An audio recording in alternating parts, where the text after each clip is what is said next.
Hi everyone, welcome you all for today's the dialogue with the Asian Pathfinders. My name is Shreyas Deshmukh and my colleague and co-host is Pallavi Ade. Uh, Today's topic, what we are going to discuss today is India's relations with its neighborhood and the neighborhood's perspective. So we have four speaker and the moderator with us today. Before heading to the session, a little bit about the Asian Pathfinders. We are knowledge sharing platform for scholars and practitioners to have a constructive dialogue, and we aim to be an informal way to connect for peers with interest in the Asian region. And it is a way for scholars and practitioners, especially young professionals, to present and learn from this forum. So we are informal forum, and we put our videos on our YouTube channel as well. We have two ongoing projects currently, that is Fireside Chat, which we hold every Saturday morning 11 to 12, and the dialogue every alternate Thursday as a panel discussion. Few community guidelines. Respect the views of others, but don't shy away from expressing yourself. Respect intellectual property. Seek permission from speakers before using any content, and never post defamatory, abusive, threatening, offensive, or illegal content in the chat box. And participants not respecting the community purpose will barred from the future events. Our upcoming events, which is on Myanmar, Palvi just said, Sanjay Pulipaka will be speaking on the current political crisis in Myanmar on 13th February. And then we have Swiss Ambassador Ralph Egner on 27th February. And our upcoming discussion will be in March on women-centric issue on the occasion of International Women's Day. And if you want to connect with us or join us, or if you want to reach us, here are our email address and the Twitter IDs, and you can connect us. Or if you want to connect with any of our speaker, you can write to us, which through which we can connect to our speakers and moderators if you have any questions later. Coming to the today's session, today's moderator is Kalol Bhattacharya. He is a senior assistant editor at The Hindu. The Hindu is a leading newspaper in India, where he reports on a diplomatic affairs. And Kalol is a seasoned journalist and distinguished author and a poignant voice on the South Asia, West Asia, and North Africa region. He is also authored of two books. The one is The Great Game in Afghanistan, Rajiv Gandhi, General Jia, and the Unending War. The second book is a Baloch militant in Delhi. Over to you, Kalol. Thank you, Shreyas. It's really an interesting time to discuss the neighborhood as we are experiencing today. This is my second appearance on your platform, and I'm really grateful and honored that you gave the opportunity to moderate this session, featuring distinguished scholars from Bangladesh, Nepal, Sri Lanka, and of course, Bhutan. To begin with today's topic, I would say the topic, of course, is India's relations with its neighborhood, the neighbor's perspective. The issue, of course, is its neighborhood. It's India's neighborhood that we are beginning. But I would actually turn the topic on its head, and I would say India's relation and its neighborhood is certainly the theme, but then it's also the neighborhood of Bangladesh. It's also the neighborhood of Nepal. It's also the perspective of what is the neighborhood that Bhutan calls as its own, and the neighborhood that Sri Lanka considers as its own, and the perspective of all these countries and all these four different capitals. So I would say that this multiplicity of perspectives is something that we perhaps will hear from our four distinguished speakers. I have been following foreign affairs and have been reporting on Indian foreign policy for close to 2 decades now, and I can say this, that when we look at India's neighborhood, we can more or less classify it based on two historical dates, that is 1947 and 1971, the two years when the region was basically redrawn according to historical necessities. But then if we come to the immediate past of the last few years, what we are witnessing is that we have more or less, especially the 4 or 5 countries that we are today dealing with in this particular conversation, we have a democratic upsurge all over the region. There's a lot of expression of public sentiment, opinions, social media. You name anything, the people are speaking and expressing themselves. I'm not getting into the issue whether the democratic process is without its flaws or any shortcomings. But the fact of the matter is that in the past, if we go back in the past, 60 or 70 years ago, these countries were not really in the political phase that we are, currently witnessing. So, of course, there is the democratic assertion, which is coming and which is also impacting the policy making. Now, to look at our own country, we have the ruling party at present, BJP, which has received absolute majority in 2 consecutive elections. You have similarly the political formation in Nepal, which is again very, very assertive. It's sometimes populist. Mr. Oli's leadership is controversial, but it's well known, how he goes on neutralizing all sorts of political opposition. Same is more or less true with Sheikh Hasina. Again, a parliamentary democracy in Dhaka, but there are issues that perhaps require some more, evolution in that country. The country's democratic system. Then you have Sri Lanka, which also has a democratic assertion. Very, very interesting developments happening in Colombo, and also last but not the least, the very, very cautious and careful Kingdom of Bhutan has also joined the democratic process. So what we are witnessing is that the public sentiment, people's opinion, opinion polls, social media controversies and trends and Twitter hashtags, all of these are now providing some sort of kind of boosting power to what is foreign policy and what is the neighbors and the neighborhoods understanding of each other. So that is where I like to begin what India considers to be its neighborhood and its various interactions with various neighbors, especially we're not going into the Pakistan factor, because over the last 6 years, what we have seen is that India is trying to build, and also the other countries like partners like Bangladesh, Sri Lanka, Nepal, and Bhutan are more or less comfortable dealing with a more predictable part of South Asia, where India and these multiple neighbors are more or less comfortable in a non-SARC format to interact and build on relationship. So I would say, I would put these words, and I would also request that though the topics of the discussion are already given to all the 4 distinguished speakers, I would also request them that in that duration of time of 8 to 9 minutes, they perhaps should also enlighten us about what is the perspective of the neighborhood that they bring. When Asanga will speak about the Sri Lankan topic, it would be interesting to know what is the Sri Lankan perspective of the neighborhood. What is the vantage point of the region from Colombo. Same with Professor Delwar Hossain. I would like to hear about what is the Bangladesh perspective. It's not just the Indian perspective always; it's also the Bangladesh perspective. So similarly about Nepal and Bhutan, and I'm very keen to hear about what Ajaya Bhadra Khanal is going to speak about Nepal, because Nepal-India relation has been really interesting over the last 1.5 years. And of course, our speaker from Thimphu will also enlighten us about all the nitty-gritties of that mysterious country. So with these words, I would go ahead and introduce today's speakers. We have Asanga Abeyagoonasekera, who is international security and geopolitics analyst and strategic advisor in Sri Lanka. We have Ajaya Bhadra Khanal, research director, Center for Social Inclusion and Federalism in Nepal.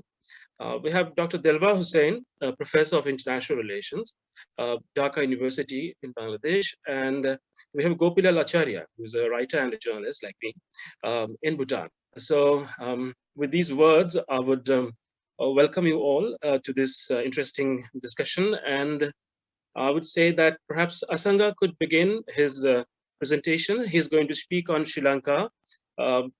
Does China factor still hold sway in the India-Sri Lanka relationship. And I'm going to warn you that the shadow of our great northern neighbor across the Himalayas is going to be all over this discussion, because China factor is now very much a reality in South Asia and the greater South Asia. So please go ahead and elaborate on your theme, Asanga. Thank you, Khalul. I hope you could hear me. Okay. Yeah. Thank you. So let me thank Pathfinder, Asia Pathfinder, for the invitation. And let me straight away get to the topic, which is the China factor in Sri Lankan foreign policy and also in the neighborhood. What you see, in Sri Lanka, the multivariate geopolitical factors coming into the Sri Lankan foreign policy, especially from the extra-regional powers such as China, you cannot discount that. A week ago was the clear example of what really happened to a tripartite, an important agreement between India, Japan, and Sri Lanka, which was the East Container Terminal in the Colombo port, which was to be leased to carry out the tripartite agreement. But after the visit of the Foreign Minister Jaishankar, which was the first visit this year, was to Sri Lanka. And you see a significant sort of build-up in the political arena, talking about geopolitics and also the trade unions. The leaders of the trade unions for the first time start speaking about geopolitics. Now, this is the first time that I see. And quite interestingly, the government, which the president earlier decided to take forward this agreement, 51-49% with a large majority shareholder to the government, could not proceed with it because of a significant, build-up of the trade union activity, as well as coming to a complete halt of the port operation. So what you see is, kind of new developments, hampering the Indian projects as well as many, I would say, Western projects, starting from the MCC Millennium Challenge Corporation, a grant of 480 million, which was suspended by the government. The Japanese, the LRT project, the light railway project, which was suspended by the government. The status of force agreement, again, was suspended by government. So this was the fourth one, the agreement, the important East Container Terminal. For me, as an analyst of geopolitics, there is no geopolitics. There is no effect from geopolitics that threatens Sri Lanka of giving the ECT or carrying forward this project. And there is no threat to sovereignty. There's main discussion about threat to sovereignty by giving strategic assets. If there was a threat of giving the ECT to India, then we should also discuss about the 99 years, the Chinese port which was given. But there was, although there was protest back then for giving the 99 years project to China, but the politicians as well as the political apparatus managed to proceed with it. And what you see is a kind of a significant Chinese influence building up in Sri Lanka. And at the same time, at the cabinet meeting where it was decided to reject the East Container Terminal, the same cabinet meeting, they decided to give the northern the energy power plants, which is the renewable energy power plants, to China. And this is a $12 million joint venture, and which India has objected because of the close proximity to the Indian shore. And what the significant development has to be clearly understood, which Sri Lankan government, or the foreign policy, which President Gotabaya Rajapaksa clearly mentioned that it's balanced and non-aligned. But we do not have a balanced foreign policy, because what you see is a foreign policy which is hedging working on two contradictory policies at the same time, satisfying India as well as satisfying the US or satisfying China. And what I sort of see the developments, the danger is that when it comes to a hedging foreign policy, we're not clear of the significant influence flowing in to the country through the political landscape, which is be it the SLPP, the Sri Lankan, the main majoritarian party of the Rajapaksa, which the CCP already has joint seminars, as well as the China Reform CRF is also heavily engaged with the Rajapaksa party. So there is two, I would say, influences coming in. One is from, China's influence coming in two different sort of variables. I would say one would be infrastructure diplomacy, which has been carried out for the last 13 years in the country, and also from the political arena, which is investing in a different model to the development or the political model. Now, after the SLPP and which is the Rajapaksa political party, and the CPP for the joint seminar, the government, Basil Rajapaksa, who is known as the political strategist of Gotabaya Rajapaksa's brother, basically speaks to the media and says that the Chinese model, the economic model, is something that we need to follow, and this is a successful model. And so what you see is, the loans, as well as 3 days ago, we have 1,500 million currency swap, which has been accepted by our treasury. So working with, again, building the loan capacity. So here, I think one would have to, there is a perspective saying that, look, the Chinese loans are not the largest when you compare to the sovereign bonds and all that. It is not about the volume of the Chinese loans, but it's about the opaqueness. There is a question of opaqueness, transparency, and which needs to be discussed. When Ambassador Yang visited Sri Lanka, there was 400 million. There was a loan given or a grant given. So it's not clear. So there is opaqueness in it. So the India-Sri Lanka relationship is definitely is at a serious, I would say, an impact from the Chinese influence. And ECT is one of the clear examples. I see if you look at it, the region, I see India's three geographical points has been sort of, I would like to highlight. One is the CPEC, which is happening in Pakistan. The other one is the Myanmar, China Economic Corridor. And the next one is Sri Lanka.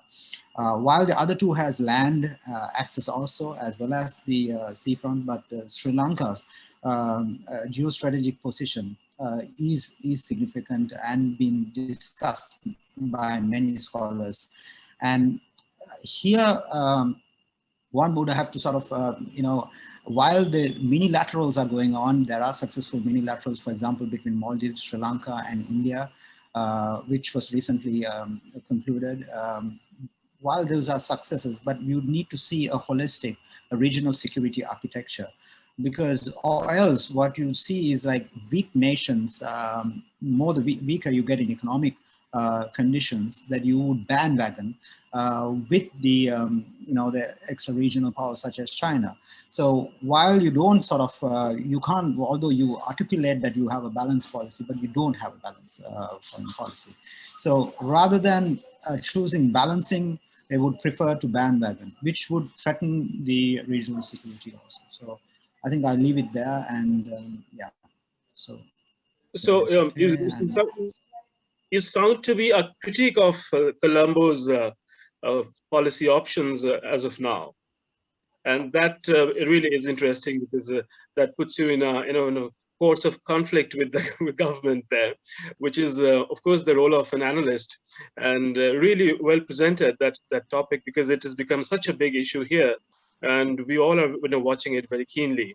Well, I know I would next move to Professor Delwar Hossain, who is from Bangladesh, and he's going to speak on Bangladesh. Has a stability in the relationship been achieved? With a question mark. Professor Hossain, please begin and kindly try and restrict yourself to approximately 9 minutes so that we can sort of manage the time properly. Okay, thank you very much, Mr. Moderator, and my fellow presenters or the speakers, and good evening to you all from Dhaka. First of all, I would like to thank the organizers, the Asian Pathfinders, for arranging such an important dialogue.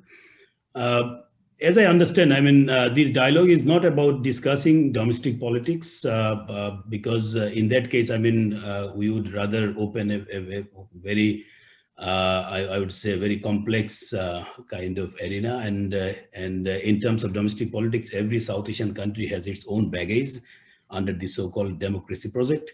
But if we keep on talking on the topic, which I think is very, very important, I mean, not even now, I mean, always it has been very important, because South Asia as a region has failed to use the opportunity historically, although I mean 1947 or 1990, particularly after the end of the Cold War, we had an opportunity to strengthen our neighborhood based on the spirit of cooperation and a spirit of peace, but that we could not do. Even we had SAARC and some other regional forum, but there was definitely euphoria or optimism about regional cooperation.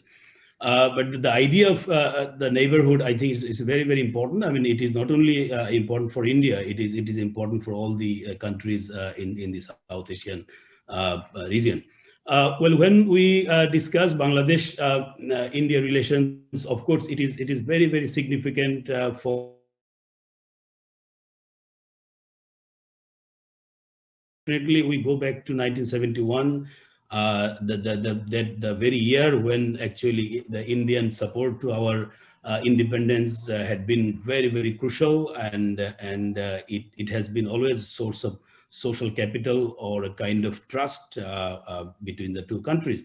But as we see, I mean, when two sovereign countries or two Westphalian so-called Westphalian countries come to interact, and we see, I mean, as a student of diplomacy or foreign policy, lots of issues come, and we operate in an environment of, I don't subscribe to realism, but there is some kind of anarchic conditions where actually we don't see a kind of regional or global kind of structure that would actually police or discipline different countries to do what to do.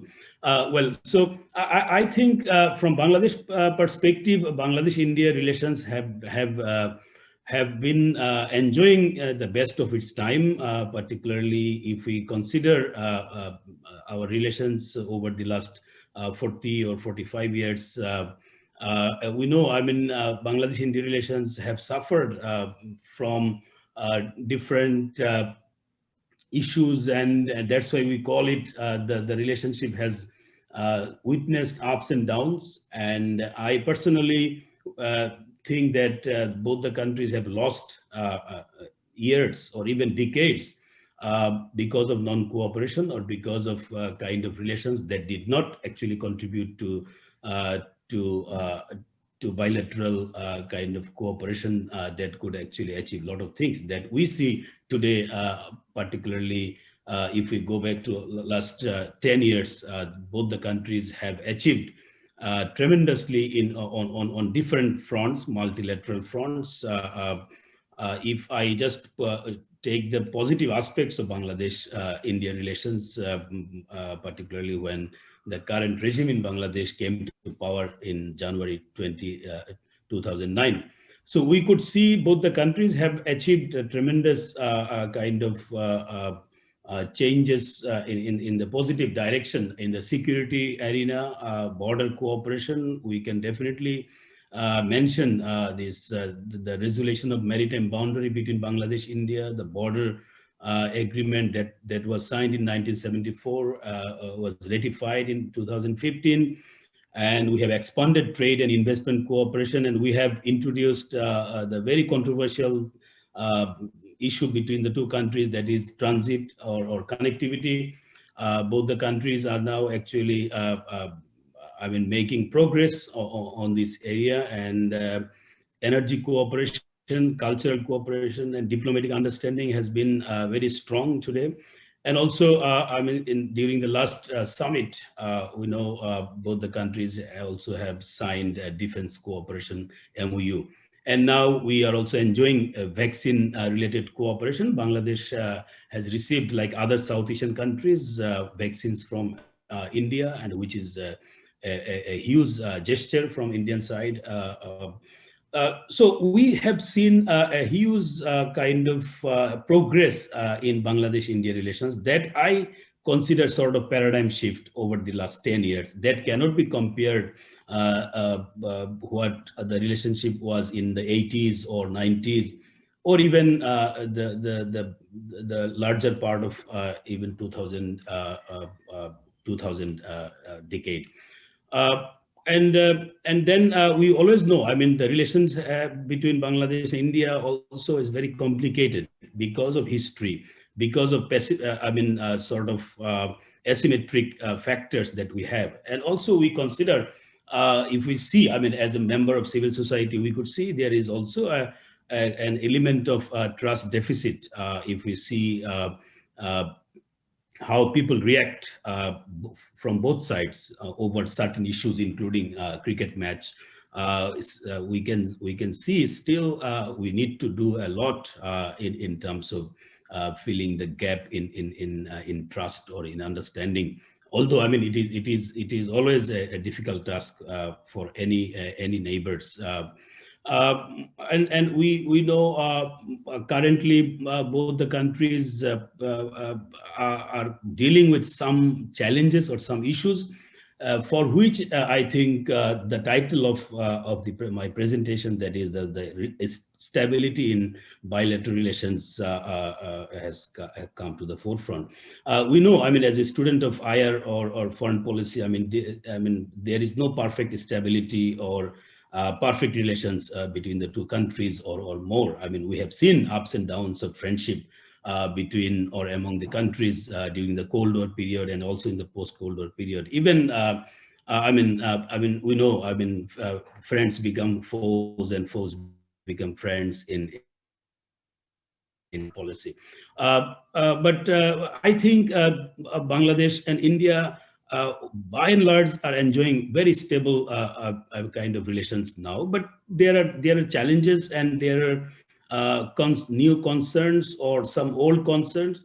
And from Bangladesh point of view, if you talk to anybody in Bangladesh, immediately people will refer to the issue of sharing water between Bangladesh and India. And since we share 54 rivers, and then the sharing of the river, that has been an issue since 1971.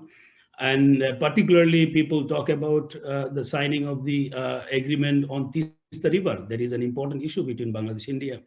Then people talk about the issue of market access. Although the export from Bangladesh has increased and import from India has also increased to a great extent, but still for Bangladesh, access to Indian market is an issue, and the questions of tariff barriers and non-tariff barriers are also there.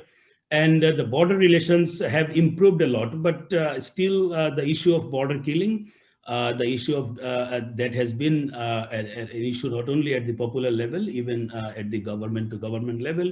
Whenever the prime ministers or foreign ministers of the two countries met, they talked this issue. And also Rohingya issue, particularly for Bangladesh, it's a big challenge. It's a huge security challenge for Bangladesh. So we need support from India or China or friends of Bangladesh. So here we can see, the way people of Bangladesh expect India to support the Rohingya I mean, situation as we think that repatriation is very important. Although, I mean, India has now supported the idea of repatriation, and Indian government has come up long way to support, but Bangladesh considered that India can do a lot on this issue. And also China factor is there, and China factor moderation mentioned that this has become an issue in not only Bangladesh, in South Asia, and we can see a growing competition between China and India, not only in South Asia, in different parts of the world. And sometimes I feel as Asian that whether we are becoming a region of sort of scramble for asserting the dominance by the big powers, by China or India, or even by extra-regional power like USA or Russia. So the China factor from Bangladesh point of view, I mean, what we have, I mean, seen from our policy and also from civil society perspective that Bangladesh is currently pursuing a policy which is based on peaceful relations with all great powers or small powers or medium powers. So you can identify that Bangladesh is a country that has workable relations with, of course, I mean, India is very neighborly and very, I mean, we have a fraternal kind of relations, but we have very good relations with China, definitely, Japan, USA, Russia, I mean, EU countries. So historically, Bangladesh has been pursuing that scholars or analysts want to identify that we are not balancing, but we follow a sort of balanced kind of relations or policy or peaceful pursuit of bilateral relations, and which is actually helping Bangladesh, because Bangladesh is a country of 17 crore people. Bangladesh has a different sets of developmental challenges. We have progressed a lot. Our GDP growth rate is high. Our GDP has expanded. We are now ahead of Pakistan in terms of total GDP. But if we see the overall development from per capita income and other yardsticks, we see we need a huge developmental support from different partners or different countries. So the foreign policy of Bangladesh is extremely development oriented, and that's why Bangladesh could maintain kind of partnership with most of the countries who are, because of their own geopolitical concerns or their own very valid kind of I mean, security or development issues, they are not at the best of their relations. But when it is between Bangladesh and India, or Bangladesh or China, or Bangladesh or USA or Japan, it has a different kind of landscape.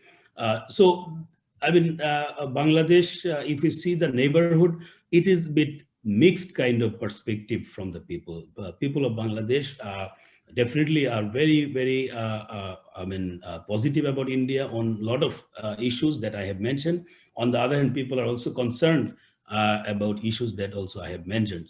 So both the regimes or both the countries have a lot to do to make the relations more productive, more beneficial for the benefit of the people.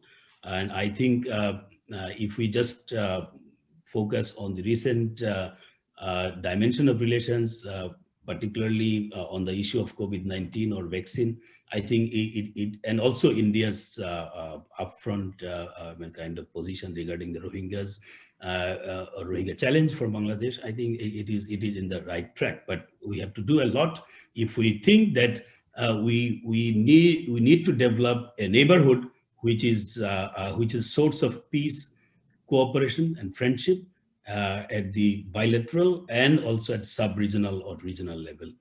So I stop here, and maybe we can talk more during the question answer session. Thank you very much. Thank you so much. This is really interesting because you spoke of both the positive as well as the concerned side of the relationship. You know, I mean, you have mentioned the Rohingya issue, but I'm sure the water sharing issue is actually, as far as the Teesta River issue is concerned. And then we have the great two elections on your east and on your west in the coming few months, West Bengal and Assam elections, and the rhetoric in those elections will also be impacting Bangladesh politics in some way or the other. So I would come back to it later. Perhaps someone will ask a question, or perhaps I myself will take you in that terrain, and would rather ask you a few more questions on that. But for the moment, I'm going to go to Gopilal Acharya, writer and journalist from Bhutan, and he's going to speak on Bhutan decoupling of the close bond. So please, Mr. Acharya. Thank you so much, moderator, and also people at Asian Pathfinders for inviting me to speak at this discussion. I hope to give some honest perspectives from Bhutan on the Indo-Bhutan relations. Let me disclaim by saying that I'm not a foreign policy expert. What I've done as a journalist is written extensively on India and Bhutan, Indo-Bhutan relations, and also India, Bhutan, China relations. Let me give a brief historical perspective. I'll come back to the topic a little later, but give a little historical perspective on India and Bhutan. I think we have not just historical, but cultural ties, people-to-people ties, right from hundreds of years.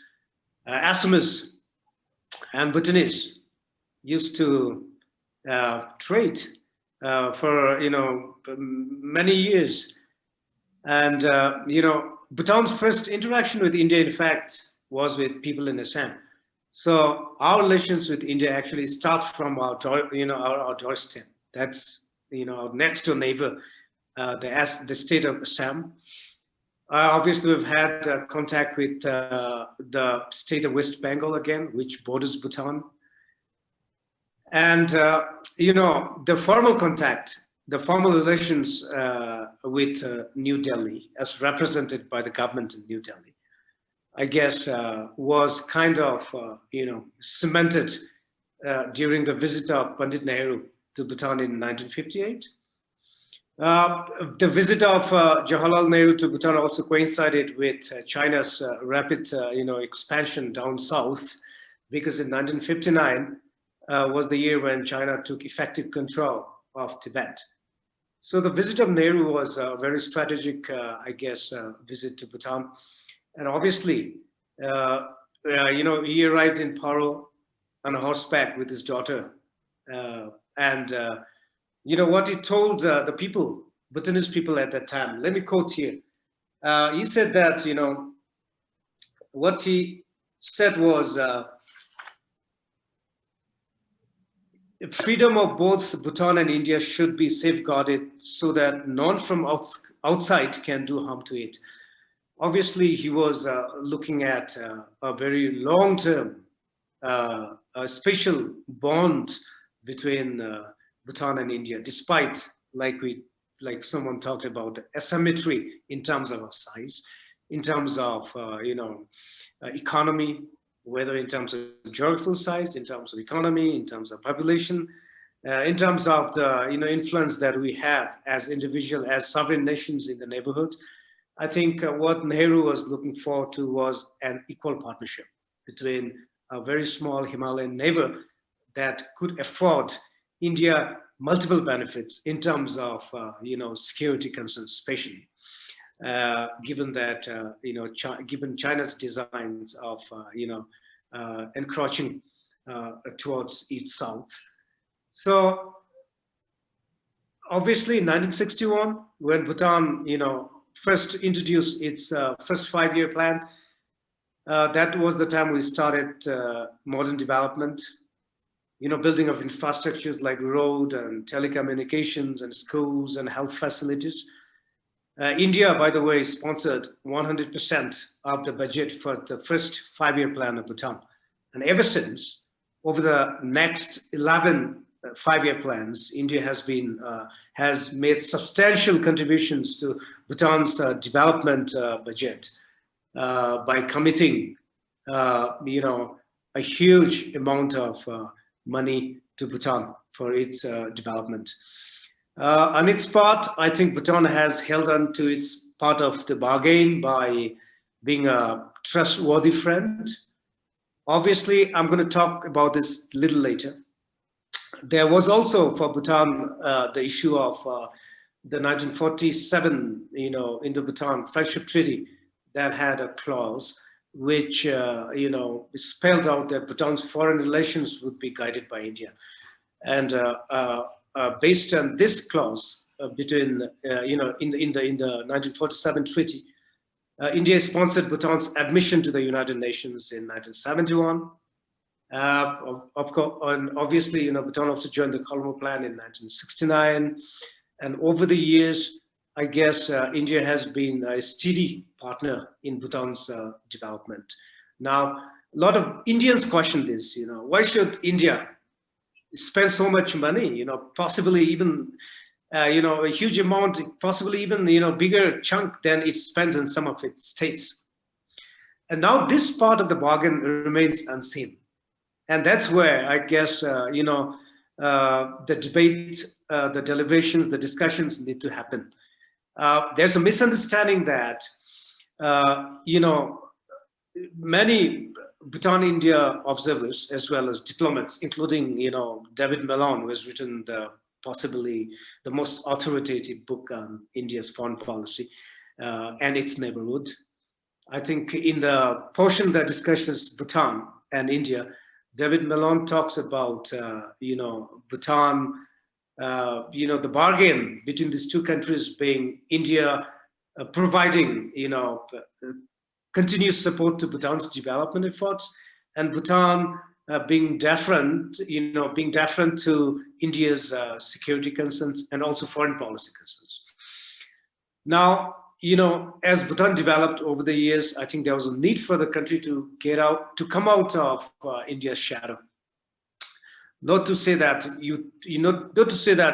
Bhutan wanted to turn its back on its good friend, but Bhutan wanted to conduct its own foreign policy as time went by.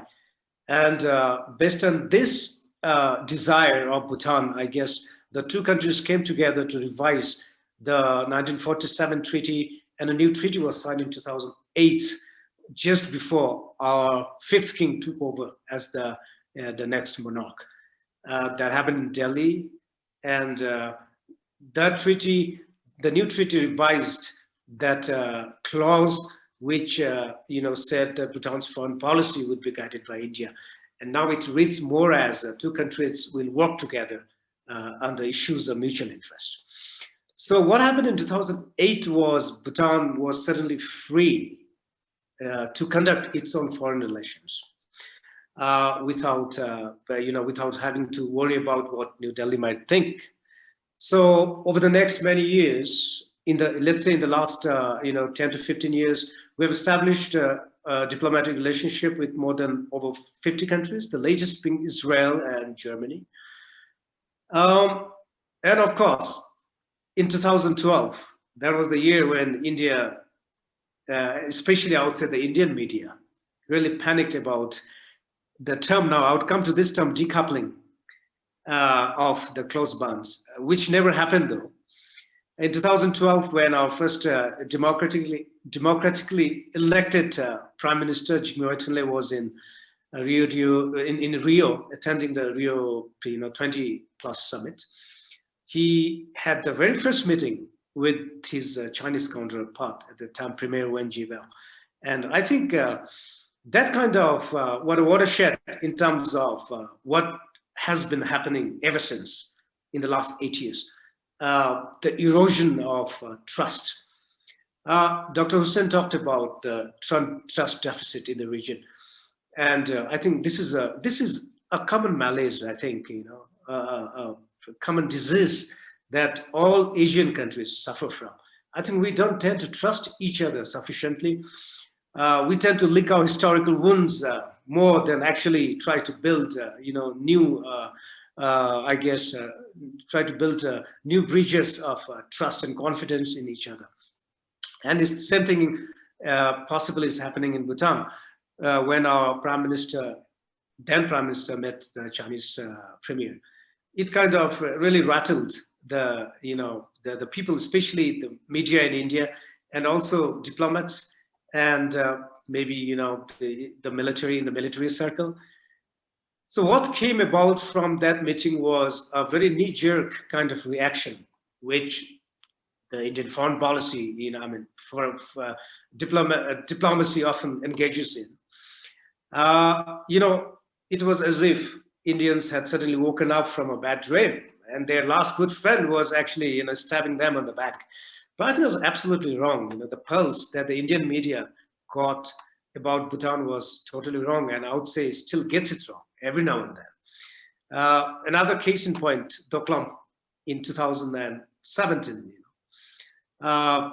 Again, I think there were a lot of suspicions, unfounded suspicions that were, circulated by the media that Bhutan wasn't doing enough.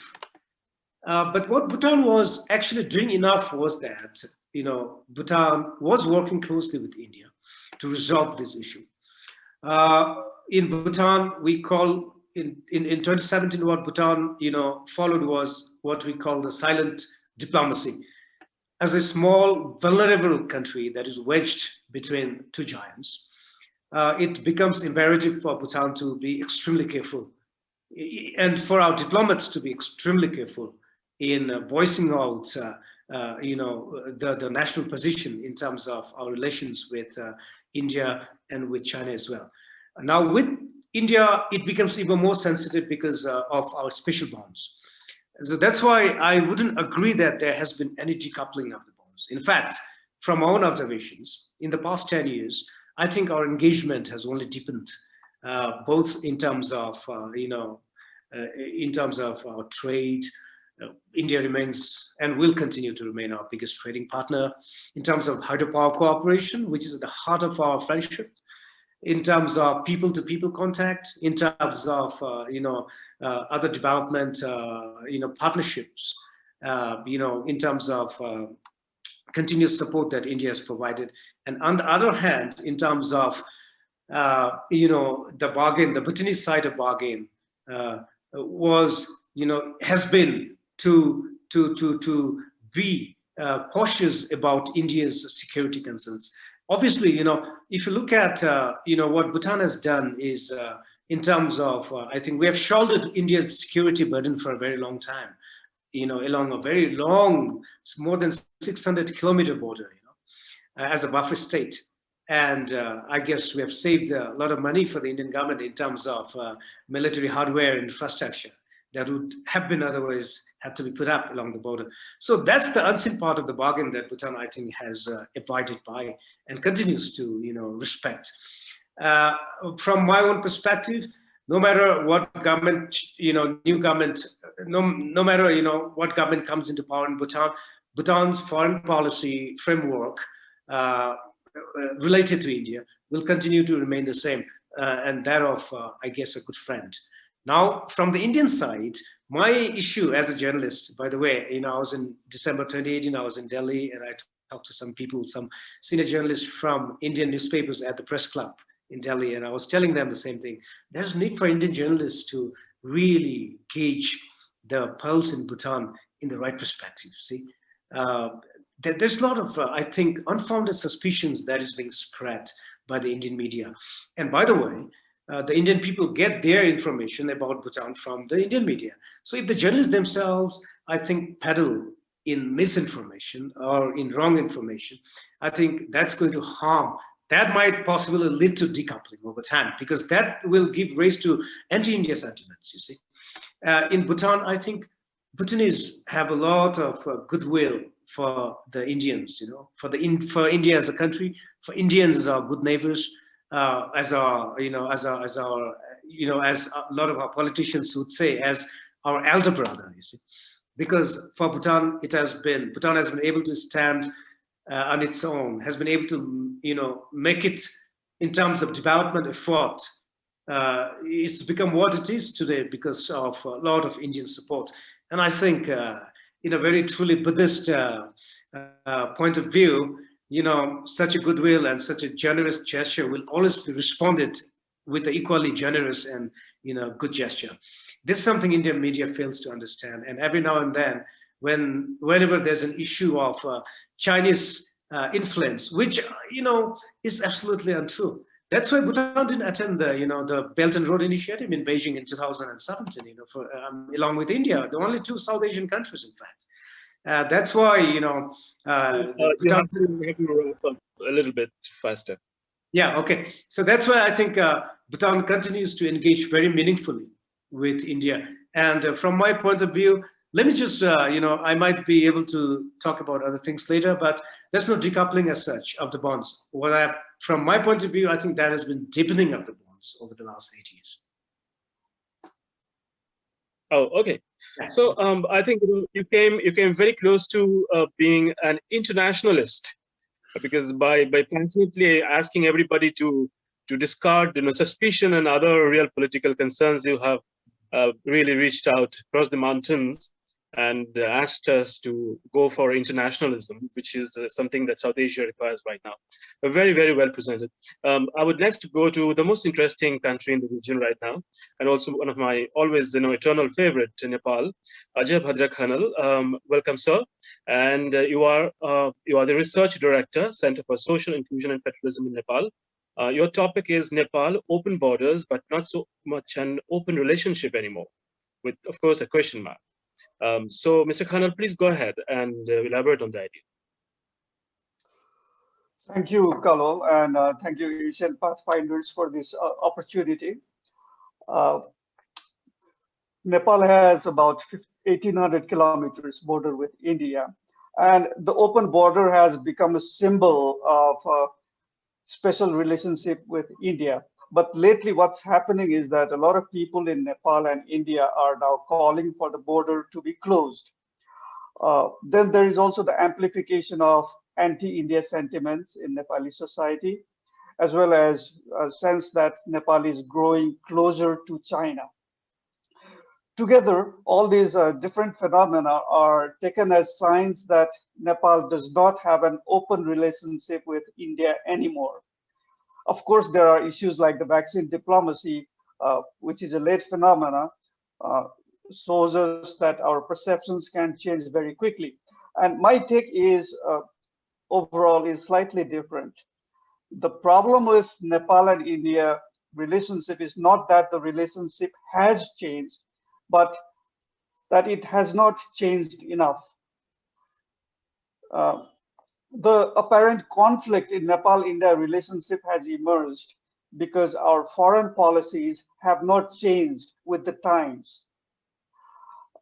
So what we need to do is to take a deeper look at the dynamics that's going on. So in particular, I would like to talk about some dynamics taking place inside Nepal that would highlight why a paradigm shift is needed in our foreign policies so that our relationship can be enhanced. And the dynamics have to, are related to issues of Nepal's sovereignty.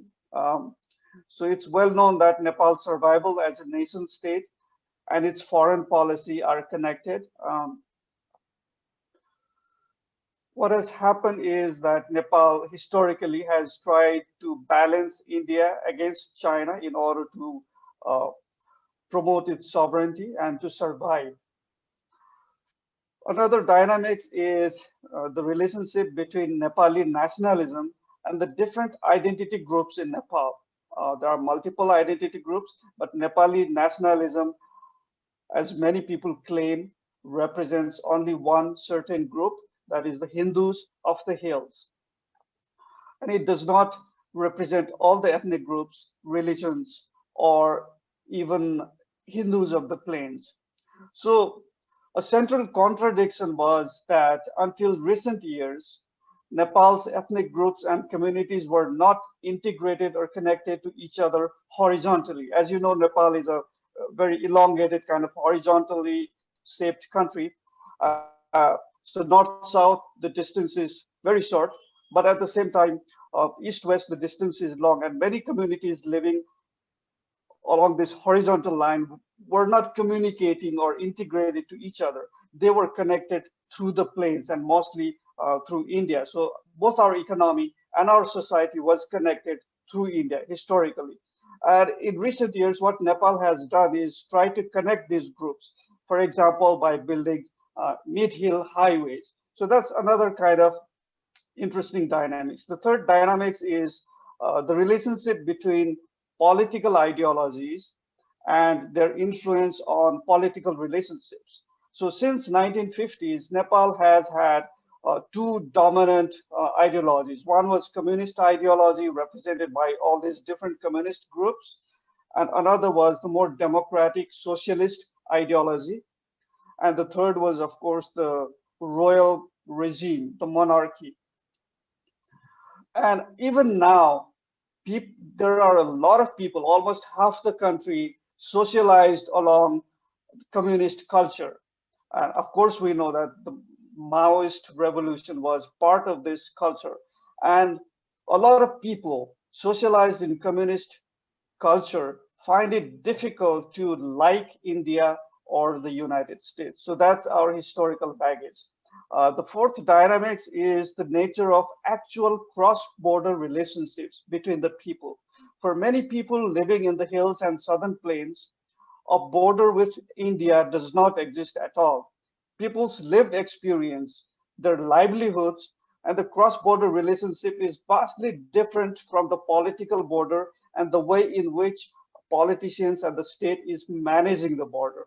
So in recent years, what has happened is that border management practices have tried to make the border more visible, and it has become more difficult for the people. So instead of enhancing connectivity, it has created certain types of obstacles, especially for the poor and the marginalized people.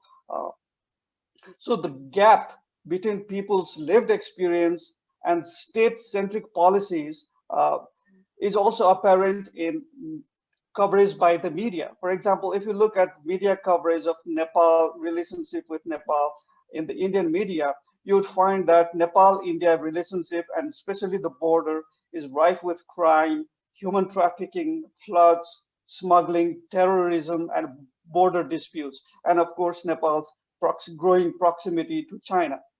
Uh, but that's not true when it comes to the people's actual lived experience of a lot of people. And what has happened recently is that Nepal's dominant nationalism has sided with the state, and it is driving a narrative of the border as a problem. Border is seen as a problem for national security. It's seen as a problem for Nepal's sovereignty. It's seen as a sign that Nepal is too dependent on India, and it's a problem for Nepali nationalism. So a large chunk of Nepali population and their lived realities have come into conflict with this narrative of nationalism and the state's ideology. So there is that kind of conflict. And the fifth and the most important dynamics is that the relationship between the people and the state and the Nepali state is changing. Nepali state has always been an enemy of the Nepali people. So almost all of the democratic revolutions in Nepal were revolution by the people against the ruling regime of the state and the state. So our democratic process is actually a process to democratize the structure of the state. And this kind of conflict has played into our foreign relations, especially with India. What has happened now is people have become more aware. Earlier, the political elites and the state used to do whatever they wanted or whatever would suit their interests. But now people are becoming more aware. And so given these dynamics, what has happened is that these different dynamics I've just mentioned are slowly changing, but our bilateral relation with India has not really changed. So it is because of this contradiction that it appears that our relationship is growing worse. So when we look at the present, what we find that even the geopolitical environment is actually the same. In the 1950s and the 60s, there was competition between China, US, Russia, and India for influence in Nepal. And now it's almost the same. What's happening, another factor is that India's policy towards Nepal is dominated by notions of traditional security, traditional notions of strategic interests, and cultural traits, some of which is psychological as well. So while pursuing its interests, India historically, even until now, chooses to deal with the political elites and ignore the wishes of the people. And it uses means that may not be democratic. India is able to push its interests or exact concessions because Nepal's political elites are only concerned about their own needs and desires. And these interests are frequently in conflict with that of Nepal as a nation, and especially with the Nepali people. And what so when India seeks to further its interests by dealing with the political elites and using different kinds of leverages, it can frequently harm the interests of the Nepali people. As a result, the conflict between the Nepali people and the state, when I say Nepali people, it's plural. There are multiple groups of Nepali people with different group identities. So the conflict between Nepali people and these different groups of Nepali people and the state, the conflict between them is reflected in bilateral relations between India and Nepal because India chooses to deal with the political elites at the cost of the people. So what this means is we now need some sort of a paradigm shift in bilateral relations. So what are the some of the features of that this paradigm shift might look like? The first shift is to adopt a more democratic and transparent foreign policy. India needs to change its foreign policy so that instead of being political elite centric, it should be people centric. And second, India and Nepal both need to move away from the idea of traditional security and hard power to the idea of dynamic connectivity. Traditional security depends on creating a secure but more or less static environment so that uh, the government apparatus does not need to do much. But in today's world, all relationships are dynamic, and it requires a kind of dynamic equilibrium and bureaucratic efficiency. And it needs a foreign policy that is very flexible and adaptable to change. And the notion of connectivity also relies on creating infrastructures and technology of connectivity that facilitate the flow of people, goods, and ideas. And in today's situation, Nepal is really looking for facilitation of flow of people, goods, and ideas through infrastructures and technology of connectivity. And the third shift that we are looking at is a shift from unilateral and what is seen as hegemonic policies to ones that are mutual and cooperative. Of course, when we listen to foreign policy makers, all of them are talking about idealistic goals like mutual cooperation. But when we look at the actual ground, the reality is much different. And in addition, uh, most of these idealistic talks fail because of another factor. The next factor, which is important for Nepal-India relations, is about good policies and their effective implementation. Uh, Nepal and India need to make transition to efficiency. Currently, public policies or development projects are mismanaged, and development projects that are intended to develop our relations actually end up harming our relationships. So I would like to conclude by recapping and re-emphasizing my central point, which is that relations between Nepal and India have not worsened. They have merely failed to change with the times. Our relationship only appears to have worsened because our foreign policies have failed to take into account the changes taking place in our societies, especially the relationship between the people and the state. Thank you. Thank you, Mr. Khanal. I mean, you have really dealt with a very difficult issue, which is the open border. And I think, you obviously are hinting at the Eminent Persons Group report, which I understand has referred to this issue to be taken up first. Since I will now throw the arena open for questions, and we have plenty of interesting questions. Anyways, I ask the first question to Mr. Khanal yourself. That what do you think? I mean, should the EPG report be made public, the contents of the report, and then perhaps a political process begin about it?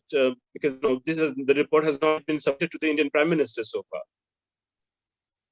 Yes, I think we need more transparency and we need more discussions about how to improve our relationships. And definitely the EPG report needs to be made public because I think a lot of people in Nepal would debate heavily about what has been proposed in the report. Mm-hmm. And one question to you as well as to Asanga. We have all the speakers have referred to infrastructure development programs and assistance developmental grants from India, and yet we find that the same development projects are now becoming contentious because of the China factor. So are these projects like mega projects or development projects the best way to nurture important relation in South Asia, or is there something else, like say political will, or perhaps hotline between the top leaders and back channel talks?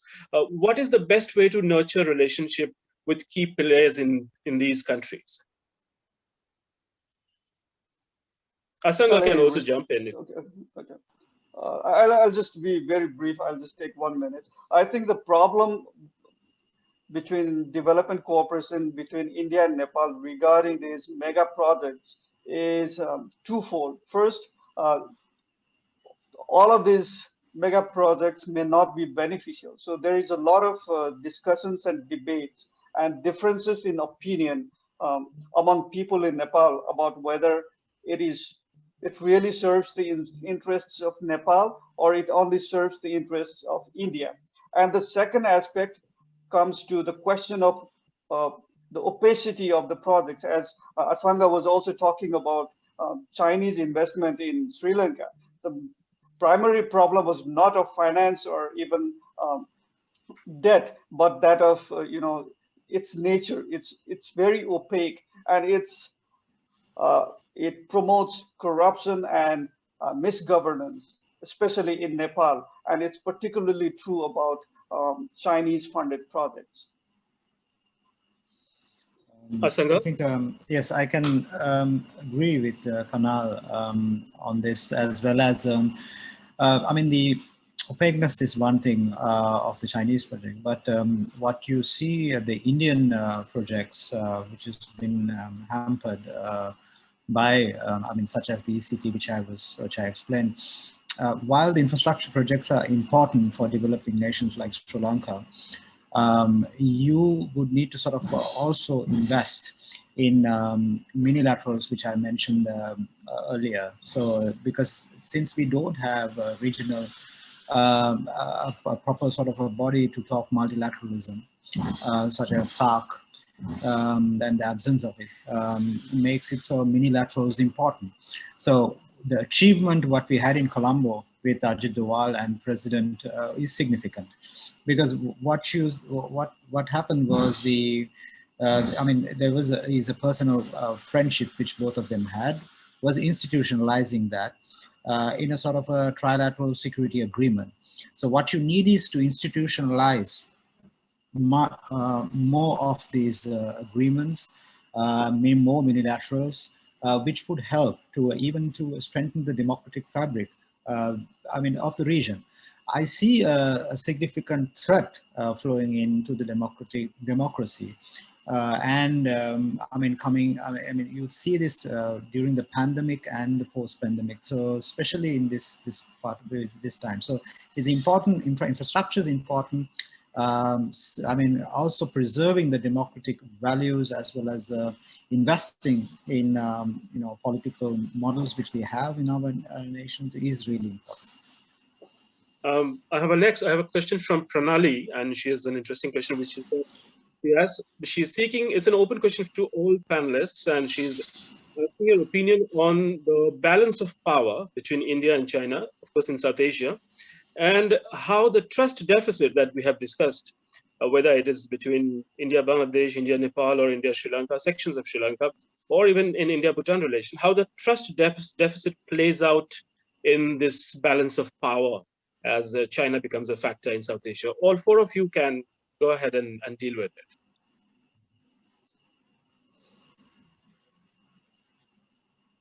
Yes, please. Who would like to jump in first? Should I? So please. Okay. Yeah, I think it's a very good question. I mean, although it is very difficult to assess the level of trust deficit and how much it can actually impact, and we cannot quantify or we cannot measure it, but one can really argue that the relations between China and India, whether we see it as in the very realist perspective of balance of power, or from any other perspective, that the relations between the two countries obviously, I mean, have their own bilateral concerns and bilateral kind of roadmap. But the trust deficit, in the sense that if we want to have healthy relations between Bangladesh and India, or healthy relations between Nepal and India, definitely if we can reduce the trust deficit, I mean, that would help India to take South Asia in a manner that may reduce the misperception, that may reduce misunderstanding of Bangladesh's relations with China, or Nepal's relations with China, or Bhutan's relations with China. So it has multiplying positive, I think, effects on not only balance of power, on all aspects of power relations, or all aspects of regional kind of politics or security. So trust deficit is very fundamental. I mean, whatever we can achieve or whatever we can progress in the area of trust deficit at the bilateral level or at the regional level in South Asia, or even at the sub-regional level, I mean, it definitely it helps. I mean, Bangladesh, India-China relations, or in making regional environment much more, I think, positive and beneficial, and particularly the neighborhood that you emphasize, and also all South Asians should also emphasize this very spirit of neighborhood. So I think trust deficit has very positive impact on this region. Yeah. If I may add to that. Yeah, please go ahead. Sorry. Yeah. I think your question is really important. The balance of power, I see more than balancing. I see more bandwagoning. That's what I mentioned in my comment. The reason is weaker the states are. I mean, as Stephen Walt clearly mentions in his thesis, that weaker the state, you go bandwagoning. So that's what's happening right now. How I see many nations like Sri Lanka, Myanmar, Pakistan do bandwagon. That's clearly visible. Rather than balancing, it should have been more investing on balancing. On the trust, there's a direct impact on the trust deficit. The trilateral agreement I mentioned to you, which signed a few months ago, we should have done it long time back in 2014. Although there was discussions from 2014, we signed it only a few months ago. The reason we signed it a few months ago was another extra-regional, power, a factor, in Maldives. So basically the influence of the extra-regional power in Maldives. So that's the reason we could not achieve that. But now we have achieved it. So the trust deficit cannot be built if you have many nations bandwagoning.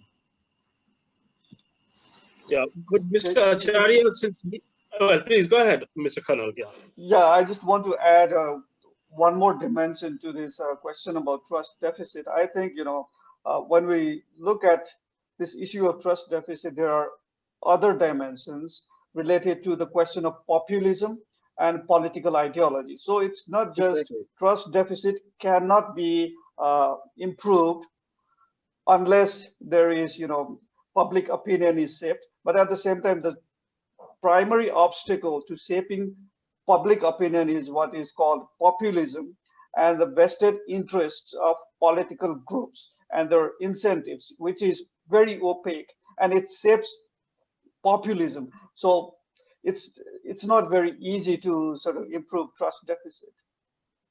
Yeah, that's perhaps brings us to our next question, which is again for you, Mr. Khanal, because we have Tekraj Koirala, who is raising this exact same point.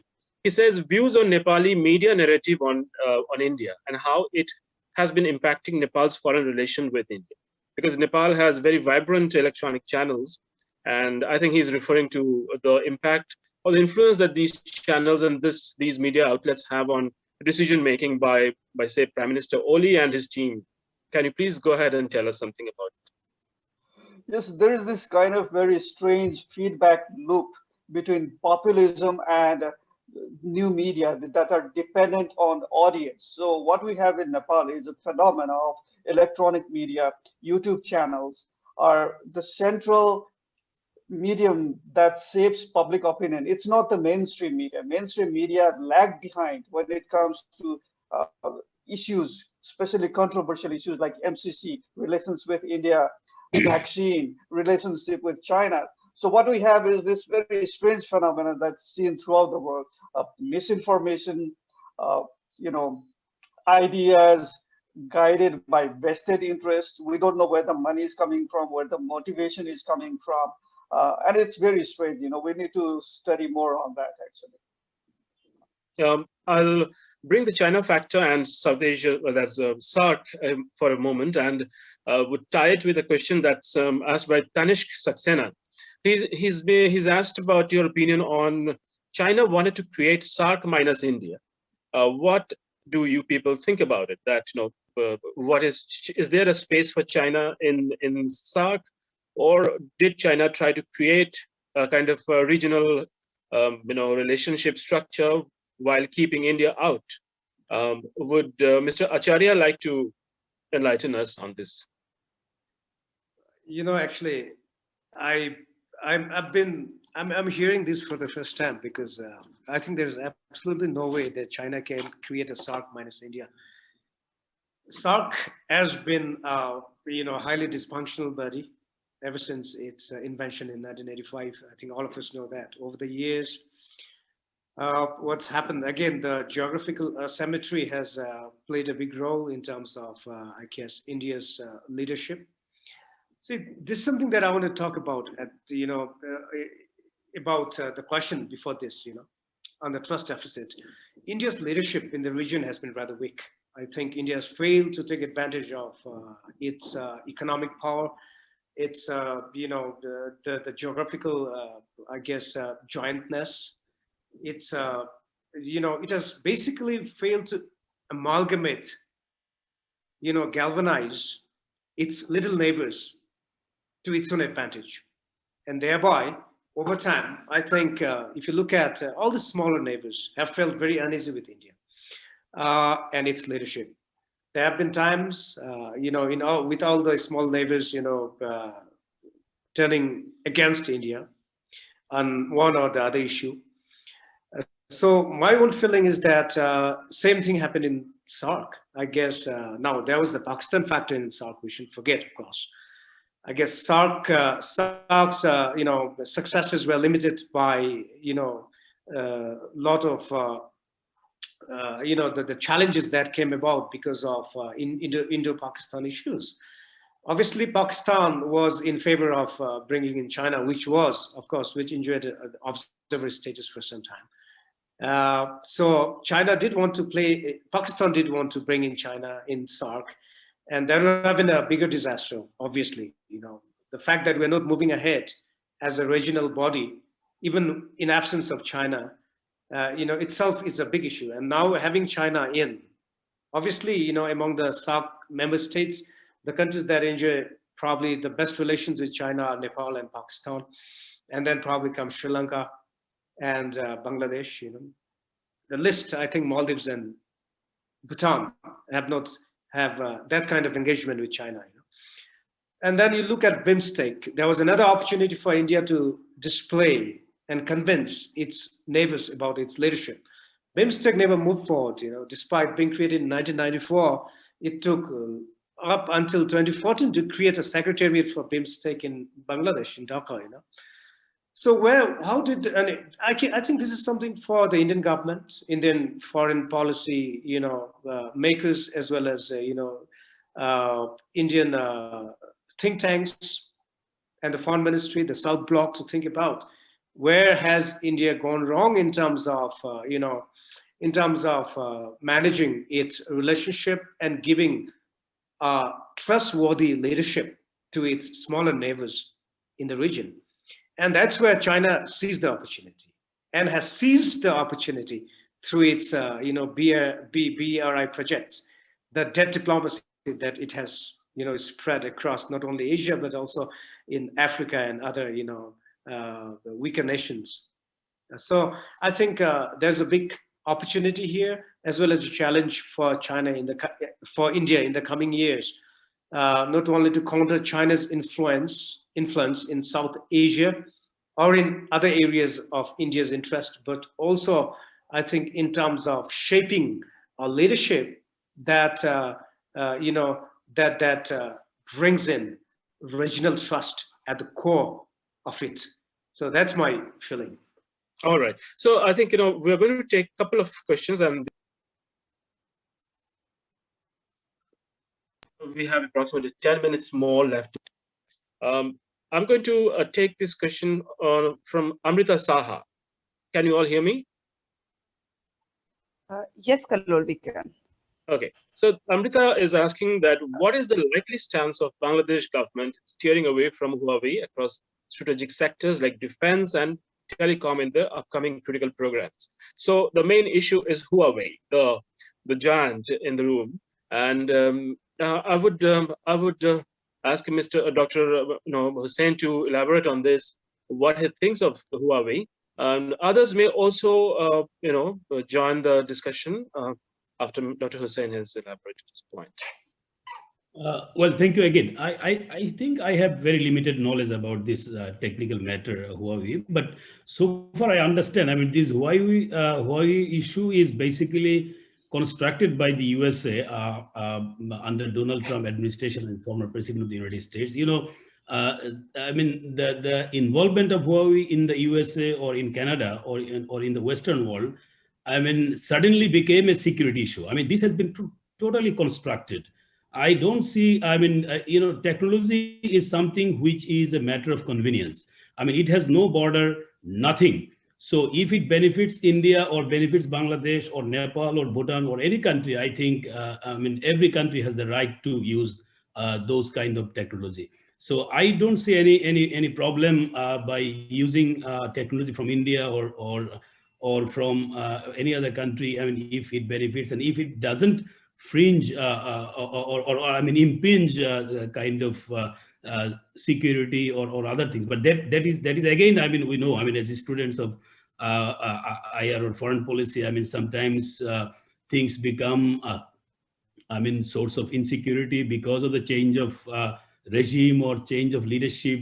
So the very idea of seeing Huawei or any other technological firm or giant, I mean, it depends on the areas or on the aspects where actually it contributes. So I don't think in Bangladesh this particular technology has gone to the extent of security or defense concern. So it is basically as a part of technological cooperation that we want from different countries.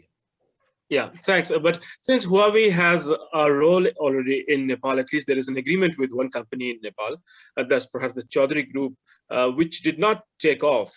I would ask that same question that Amrita has asked to Dr. Khanal, and if you could tell me what is the scope that Huawei has in Nepal in near future? And I think we have just a few minutes left, so I would rather urge you to be brief so that I can just conclude after that. Of course, what guides policies in Nepal is primarily the political economy of policy making in Nepal is guided by financial interests. And I think that's where China has been very aggressive and has had an advantage because it's not transparent or democratic. So what has happened in Nepal is in the last 20 years, Chinese companies have completely substituted earlier infrastructures. For example, we used to have contractors like Alcatel, but now everything is being replaced by Chinese companies, especially in the telecom sector. Yeah, so I think that's the time that we have today for this discussion. I'm really glad that I could accommodate at least most of the questions, because I think one person is just left because he asked quite a few questions at once. So perhaps next time, in the next interaction of Asian Pathfinders, he will be accommodated.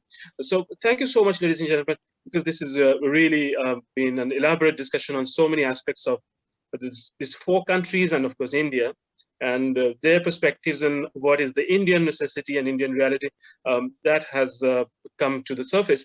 But I would just conclude to respond to Dr. Hossain's point that India perhaps, I think Mr. Acharya has said that India's leadership was missing as far as BIMSTEC was concerned. I would say BIMSTEC's main problem is actually between 2 countries, that they are not, that doesn't include India directly. The main problem is Bangladesh and Myanmar and the Rohingya crisis. So there are many other bilateral issues also in these larger regional groupings that also cast a shadow. So we will discuss all those points perhaps in the near future. But for the moment, from me and from the team here at Asian Pathfinders, that's it. And thank you so much to all of you for being part of this experience today. Thank you. Thank you very much. Thank you, everyone. And thank you, everyone, for joining us today. So have a good evening. Take care. Thanks, Father. Thank you. Bye-bye. Good night. Yeah.